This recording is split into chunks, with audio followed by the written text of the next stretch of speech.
Assalamualaikum warahmatullahi wabarakatuh. Salam sejahtera untuk kita semua. Saya Putri Ramadhani, NIM 1940-5298 dari kelas S1 Akuntansi Siang semester 6. Saya membuat video presentasi ini guna untuk memenuhi tugas individu dari mata kuliah Lembaga Keuangan Non-Bank dengan topik konsep lembaga keuangan non-bank bagi peningkatan perekonomian masyarakat. Saya memilih judul Peran Koperasi dalam Perekonomian Indonesia dan Fungsinya. Yang pertama, saya akan menjelaskan pengertian koperasi. Koperasi ini bisa diartikan sebagai badan usaha yang mempunyai anggota, di mana setiap anggota memiliki tugas dan tanggung jawab masing-masing. Setiap anggota mempunyai hak suara yang sama dalam setiap keputusan yang akan diambil, karena berdasarkan pada musyawarah dan mufakat. Berdasarkan Undang-Undang Nomor 25 Tahun 92 Pasal 3, koperasi memiliki tujuan untuk mensejahterakan anggota pada khususnya dan masyarakat pada umumnya, serta ikut membangun tatanan perekonomian nasional dalam rangka mewujudkan masyarakat yang maju, adil, dan makmur berdasarkan Pancasila dan Undang-Undang 1945. Karena itu, dengan keanggotaan yang bersifat sukarela dan terbuka, sebuah koperasi bisa menciptakan keadilan bagi setiap anggotanya, pengurus, dan masyarakat umum. Kalau kamu menjadi anggota koperasi, berarti kamu telah membantu berpartisipasi dalam perekonomian di Indonesia.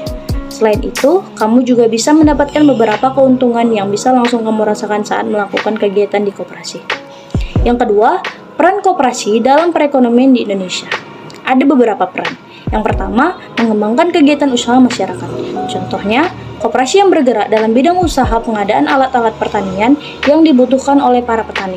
Dengan adanya koperasi tersebut, maka petani bisa membeli kebutuhan alat-alat di koperasi dengan harga yang lebih murah. Karena itu, kegiatan usaha pertanian tersebut bisa menjadi lebih baik dan meningkat. Yang kedua, mengurangi tingkat pengangguran. Kehadiran koperasi di Indonesia diharapkan bisa menolong nasib mereka yang membutuhkan pekerjaan. Karena dengan adanya koperasi akan dibutuhkan banyak pekerja untuk mengelola usahanya. Setiap orang juga bisa belajar mengelola keuangan dan mendapatkan penghasilan setiap bulan dari pengelolaan koperasi ini. Pada dasarnya, koperasi bisa memberi kesempatan kepada tenaga kerja dan menyerap sumber daya manusia. Yang ketiga, meningkatkan taraf hidup masyarakat. Kegiatan koperasi bisa meningkatkan penghasilan para anggota koperasi. Ini berarti peran koperasi bisa meningkatkan taraf hidup masyarakat dengan memperoleh penghasilan yang tinggi. Kemungkinan akan lebih mudah untuk memenuhi kebutuhan hidup yang beraneka ragam dan sebagai alat perjuangan ekonomi untuk bersaing dengan badan usaha lainnya. Yang keempat, turut mencerdaskan bangsa.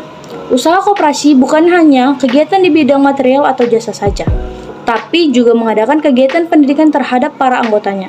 Pendidikan tersebut antara lain diberikan dalam bentuk pelatihan keterampilan serta manajemen bisnis dan keuangan. Dengan begitu, peran koperasi dalam mencerdaskan kehidupan bangsa juga sudah sangat terbukti dengan mengenalkan pengetahuan kepada anggota dan masyarakat sekitar.